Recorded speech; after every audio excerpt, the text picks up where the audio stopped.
Selamat datang di pelatihan literasi baca untuk meningkatkan kemampuan membaca efektif bersama saya Ibu Lydia.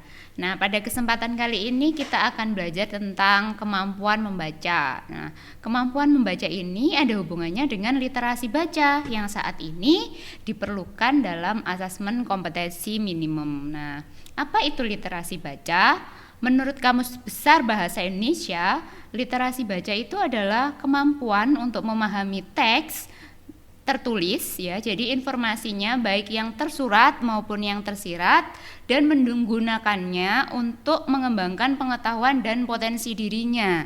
Jadi literasi baca ini sangat penting dalam hal belajar tentu saja. Nah, apa hubungannya literasi baca dengan kemampuan membaca? Nah, hubungannya sangat erat sekali karena kemampuan membaca itu ketika kita melakukan kegiatan membaca itu sebenarnya terjadi proses berpikir, yaitu untuk untuk mendeskripsikan lambang-lambang bahasa menjadi informasi yang dapat kita pahami. Nah, dalam kemampuan membaca ini akan diukur yaitu pemahaman terhadap bacaan dan kecepatan membaca, di mana satuannya itu adalah kata per menit. Jadi kemampuan efektif membaca itu menghitung kecepatan membaca dan pemahaman kita. Jadi kecepatan membaca dan pemahaman itu sangat penting.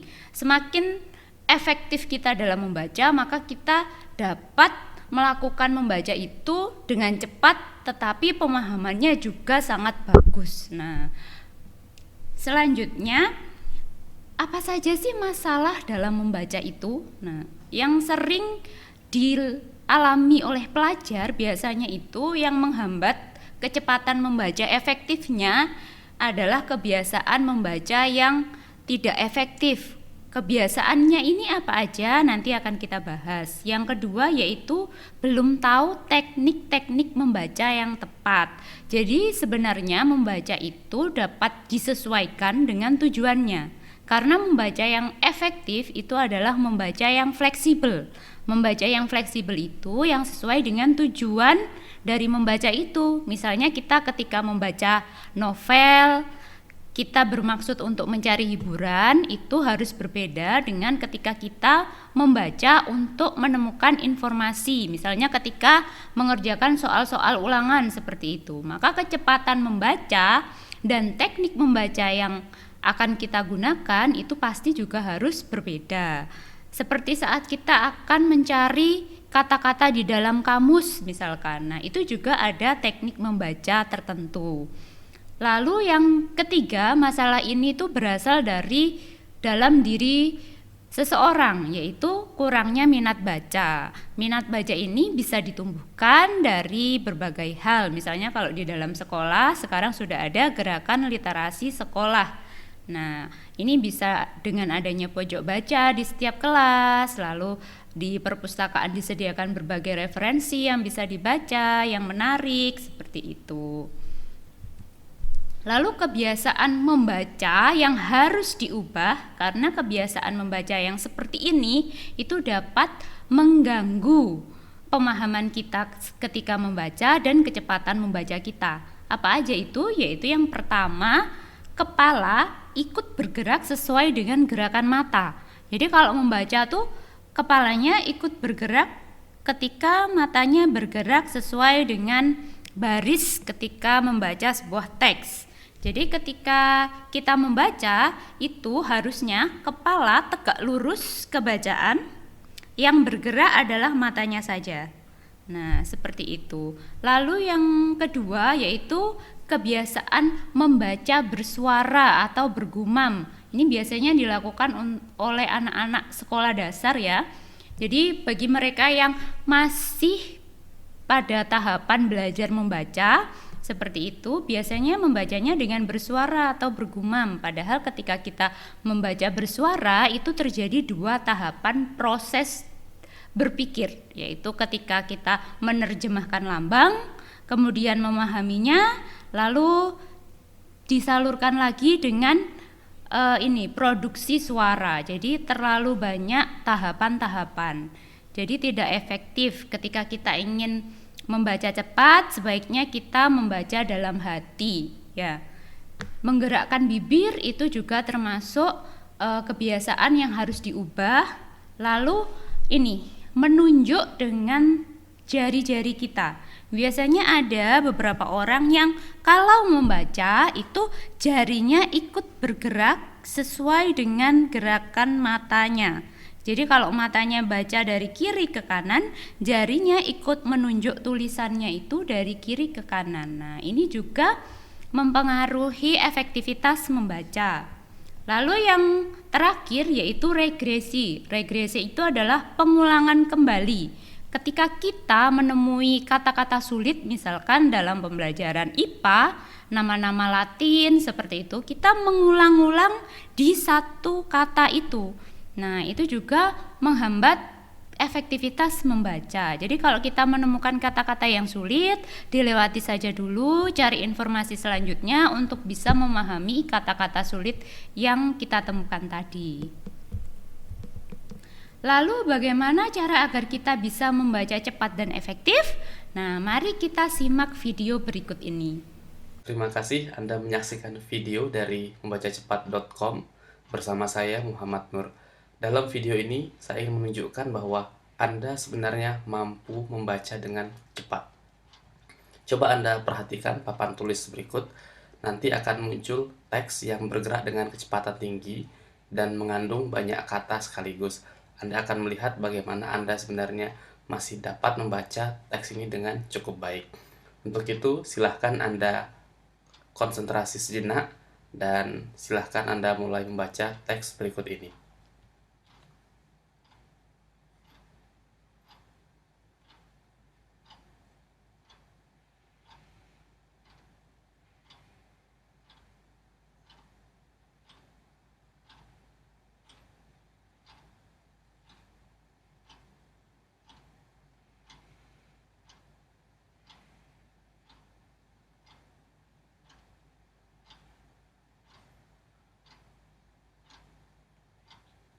Apa yang Anda rasakan?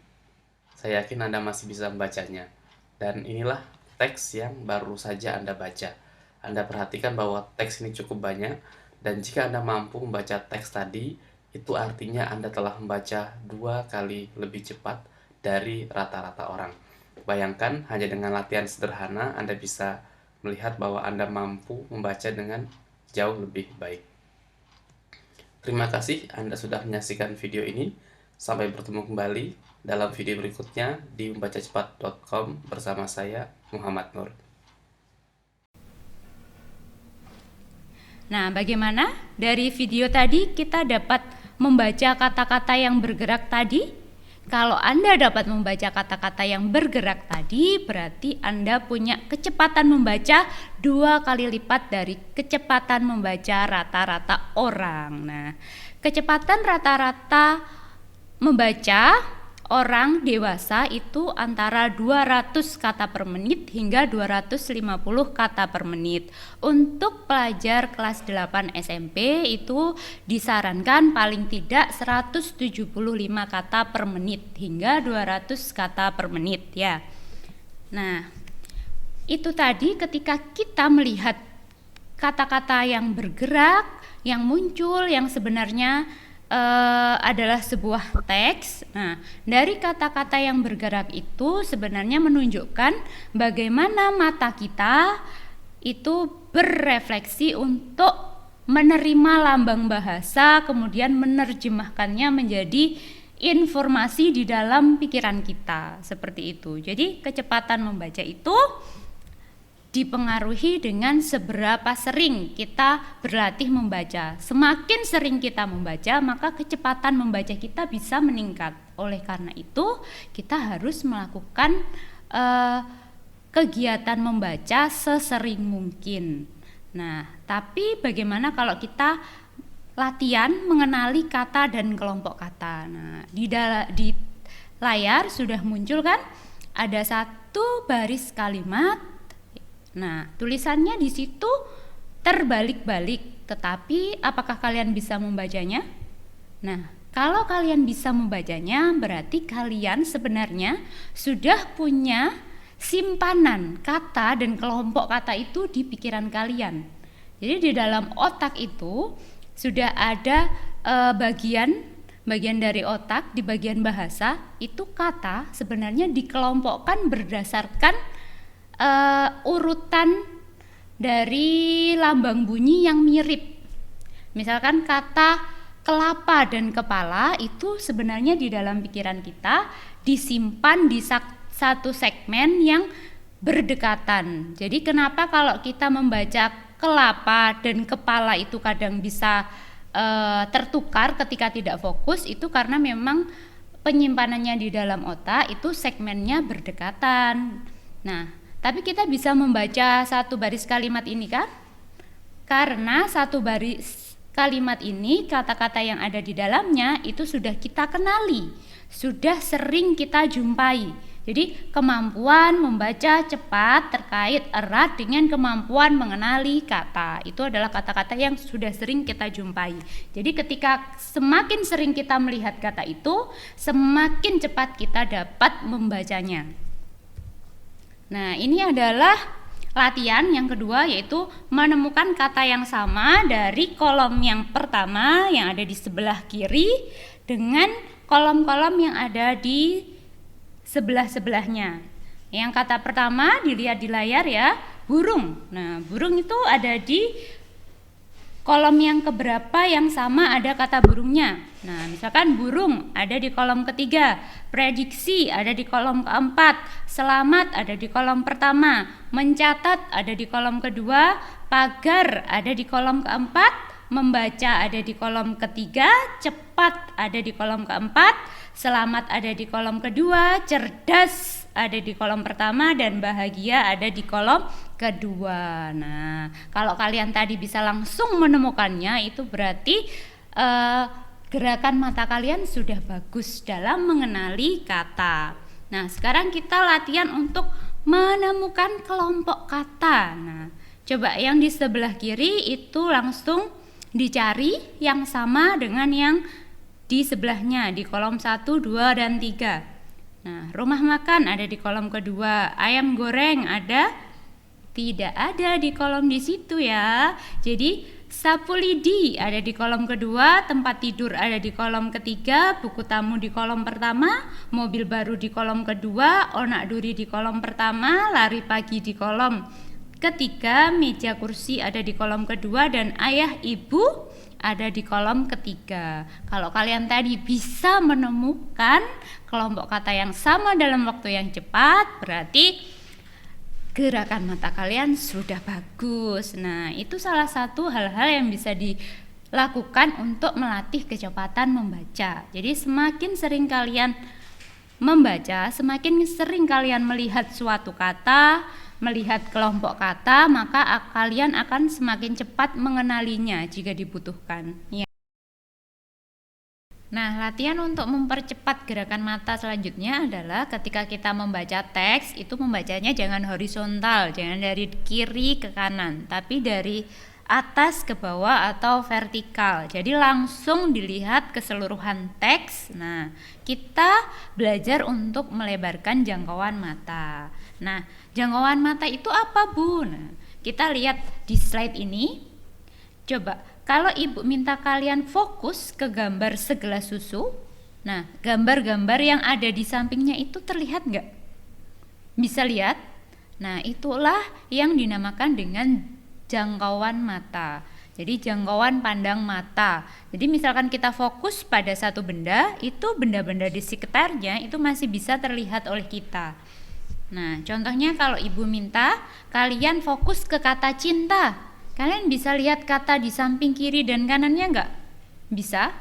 Bisa langsung baca kan, aku cinta Indonesia. Nah, itu adalah jangkauan pandang mata kalian. Jadi sekali kalian melihat, itu kalian bisa langsung melihat 3 kata sekaligus. Jadi melihatnya itu tidak kata per kata, tapi langsung kelompok kata. Nah, jadi ada orang yang membacanya itu masih berdasarkan suku kata. Suku kata itu misalnya ibu mengatakan suka, itu ada 2 suku kata, su dan ka. Nah, itu biasanya adalah anak-anak yang baru tahap awal membaca. Jadi mereka membaca itu per suku kata. Nah, lalu ada juga membaca berdasarkan kata. Jadi, gerakan perpindahan matanya itu dilakukan per kata. Misalkan di layar ada kebanyakan orang membaca kata per kata sehingga jangkauan fiksasinya sempit. Fiksasi itu adalah perpindahan mata dari satu titik ke titik yang lain. Jadi satu fix pindah, satu fix gitu. Jadi perpindahan fokus mata itu namanya fiksasi. Nah, kalau kita baca itu sebaiknya jangan kata per kata karena itu tidak efektif dan cenderung lambat. Nah, gimana yang baik? Yang baik itu membaca berdasarkan kelompok kata. Jadi satu kali fix, satu kali lihat, satu kali fokus mata itu langsung terlihat beberapa kata. Jadi kalau dicontoh dalam membaca cepat itu 3 kata langsung terlihat satu kali pandang. Nah, fiksasi diperlebar langsung terlihat satu kali pandang. Jadi di situ pergeseran mata ini berpindah itu bukan berdasarkan kata tetapi berdasarkan kelompok kata. Satu kali fix itu pindahnya berdasarkan kelompok kata. Itu akan melatih jangkauan pandang mata kita. Semakin sering kita membaca, jangkauan pandang mata kita ini akan semakin lebar. Kalau orang rata-rata dalam satu kali fiksasi itu bisa melihat 3 kata, orang yang sudah terlatih satu kali fiksasi itu bisa melihat 4 kata, 5 kata, atau bahkan satu baris yang terdiri dari 6, 7 kata seperti itu. Jadi kita membaca itu bukan berdasarkan pindahnya gerakan mata dari kata ke kata, tetapi dari kelompok kata ke kelompok kata yang lainnya. Nah, dalam kelompok kata itu bisa ada 3, 4, 5, 6, 7 kata. Nah, itu untuk mempercepat. Jadi, untuk menambah kecepatan membaca. Contohnya seperti ini. Di dalam satu teks ini itu ada 3 titik fiksasi. Nah, ada titik kiri, sebelah kiri itu, lalu tengah, dan sebelah kanan. Nah, coba ikuti gerakan baris hijau ya. Coba ikuti gerakan baris hijaunya. Bisa membaca berdasarkan gerakan garis hijau itu kan? Nah, itu berarti kita sudah berlatih untuk memperlebar jangkauan pandang mata kita. Kenapa jangkauan pandang mata kita itu harus dilatih? Apakah hubungannya dengan kemampuan membaca? Nah, kemampuan membaca tadi apa yang diukur? Yaitu kecepatan membaca dan pemahaman membaca. Kecepatan membaca itu dipengaruhi oleh seberapa cepat mata kita dapat bergerak untuk menangkap lambang bahasa itu. Nah, selanjutnya kita akan berlatih membaca efektif. Nah, membaca efektif itu seperti yang sudah dijelaskan tadi adalah membaca yang fleksibel sesuai dengan tujuan membaca. Nah, kalau untuk pelajar dalam menghadapi AKM nantinya, asesmen kompetensi minimum, nah, tujuan membacanya apa? Tujuan membacanya adalah untuk menemukan informasi dalam teks, menginferensi, mengintegrasi, mengevaluasi, dan merefleksi isi dalam teks informasi maupun teks sastra dalam waktu yang cepat. Karena nanti kan ada batasan waktunya ya. Nah, teknik membaca apa yang cocok jika tujuan membaca kita adalah untuk menemukan informasi, menginferensi, mengintegrasi, mengevaluasi, dan merefleksi? Nah, teknik yang cocok yaitu teknik membaca skimming.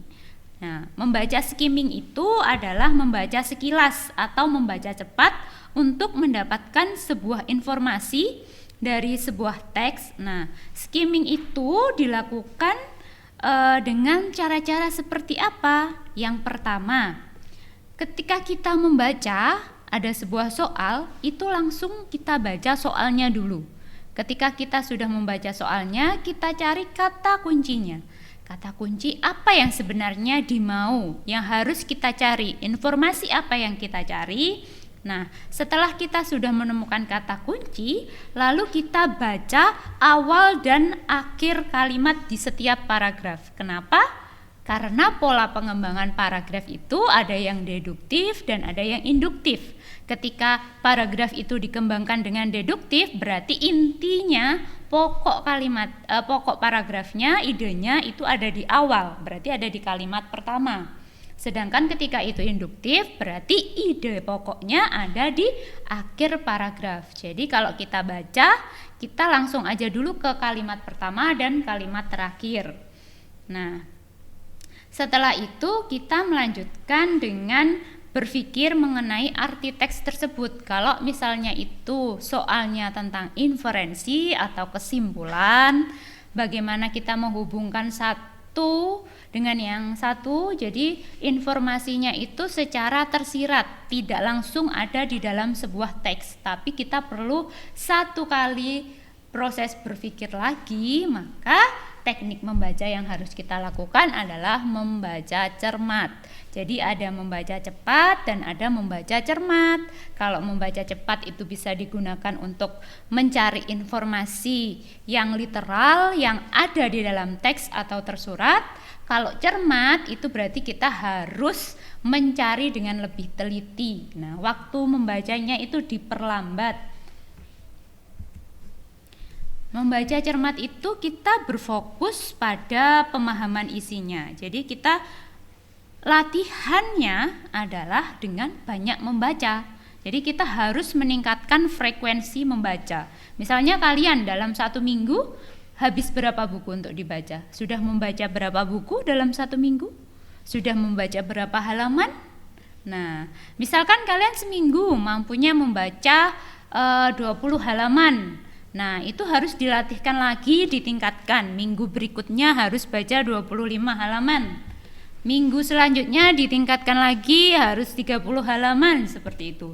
Jadi kita harus berlatih membaca. Karena di era seperti sekarang, ketika literasi informasi itu dituntut, karena perkembangan arus informasi itu sangat cepat, ketika kalian tidak bisa beradaptasi, nanti kalian akan mengalami kesulitan. Oleh karena itu kita harus berlatih membaca.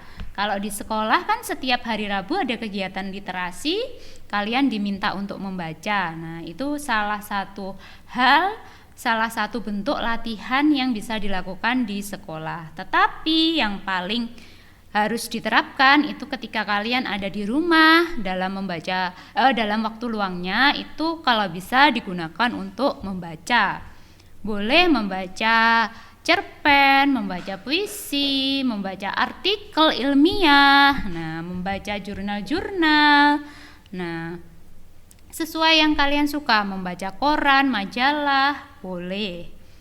Lalu dalam membaca cermat itu kita harus berusaha untuk mempertahankan konsentrasi kita. Karena ketika membaca cermat itu kita dituntut untuk fokus. Nah, lalu agar kita bisa mengingat dengan jelas apa yang kita baca, kita harus memahami ide dan istilah sulit. Jadi kalau dalam membaca cermat itu mau tidak mau kita harus benar-benar paham dengan idenya, dan istilah-istilah yang sulit itu harus kita cari maknanya. Mungkin bisa menggunakan skemata. Skemata itu adalah pengetahuan awalnya. Jadi memang kalau di dalam membaca cermat itu ya harus menyita banyak waktu. Jadi mengapa kalau kita menghadapi soal, kita cari dulu soal yang menanyakan informasi tersurat. Karena kalau tersurat itu kita langsung bisa menemukan jawabannya di teks. Tetapi kalau itu informasinya yang diminta adalah tersurat seperti kesimpulan, lalu kalian disuruh mengevaluasi dan merefleksi. Jadi apakah teks itu diterapkan di dunia nyata atau tidak, seperti itu bisa dikerjakan di akhir-akhir. Nah, itu salah satu triknya. Nah, mari kita berlatih untuk membaca secara efektif. Misalkan kalian mendapatkan teks seperti ini, itu yang pertama kali kalian baca adalah soalnya. Dari soal itu kita cari kata kuncinya.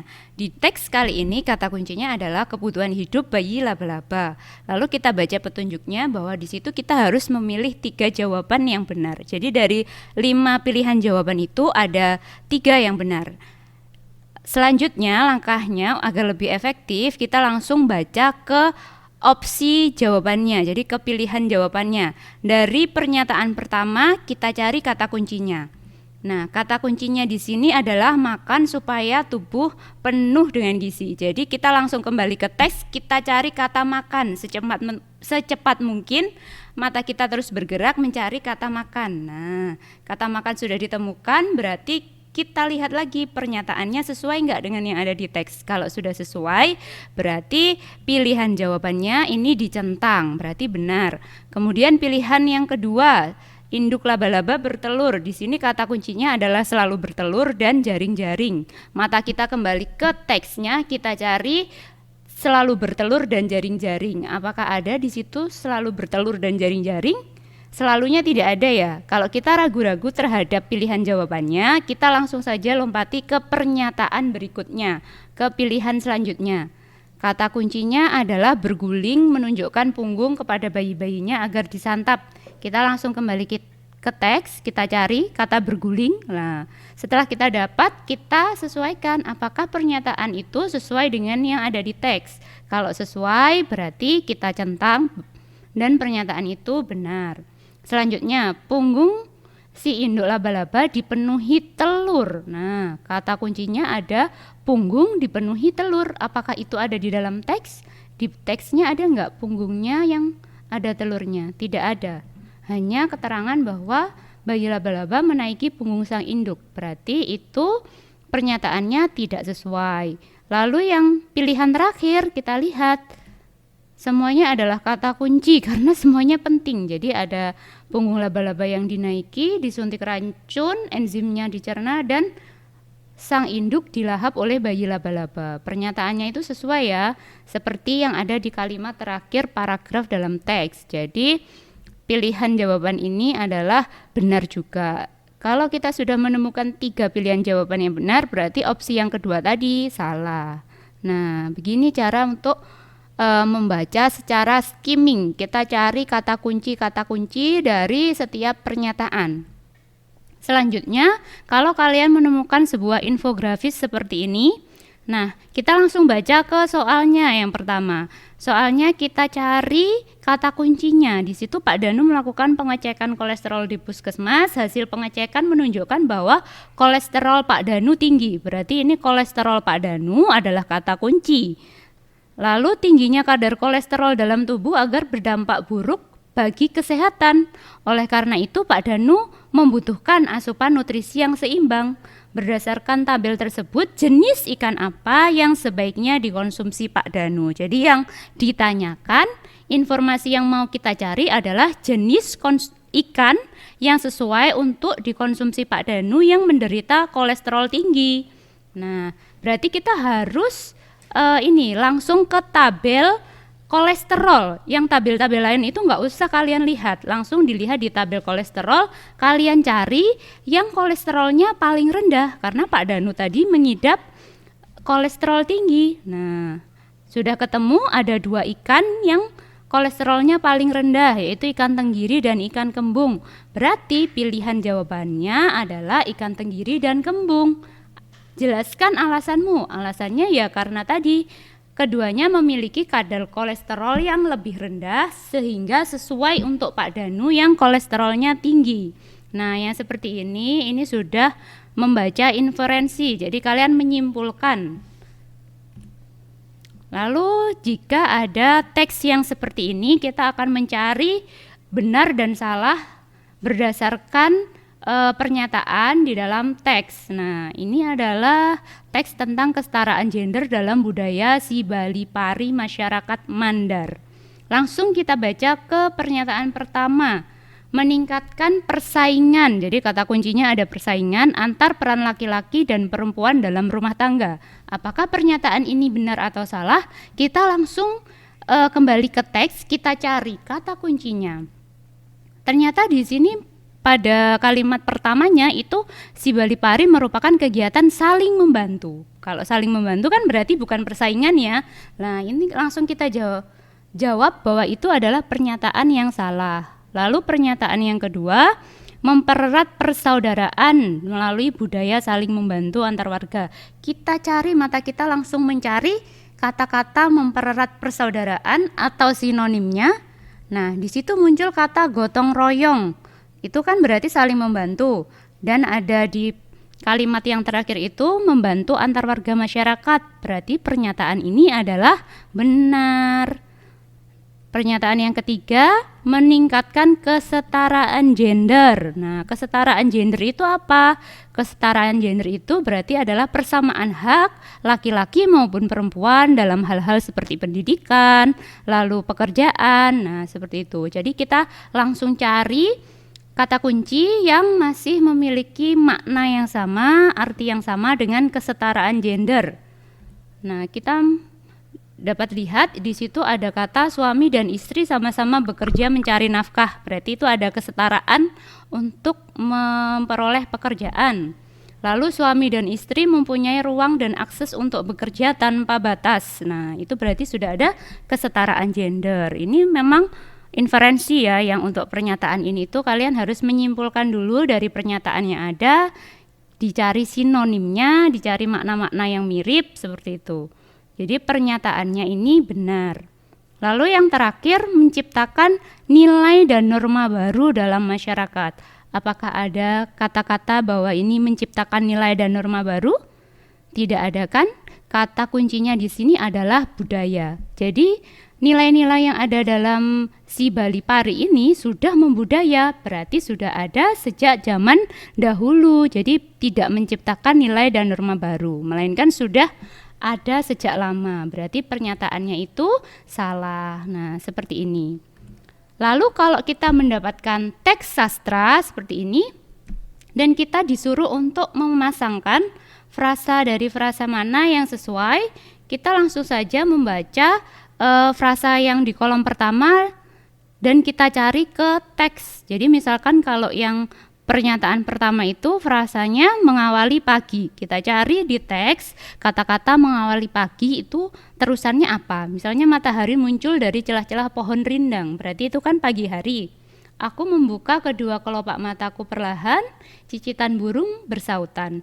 Dingin alas rimba belum juga hilang meski matahari sudah naik sedikit ke permukaan.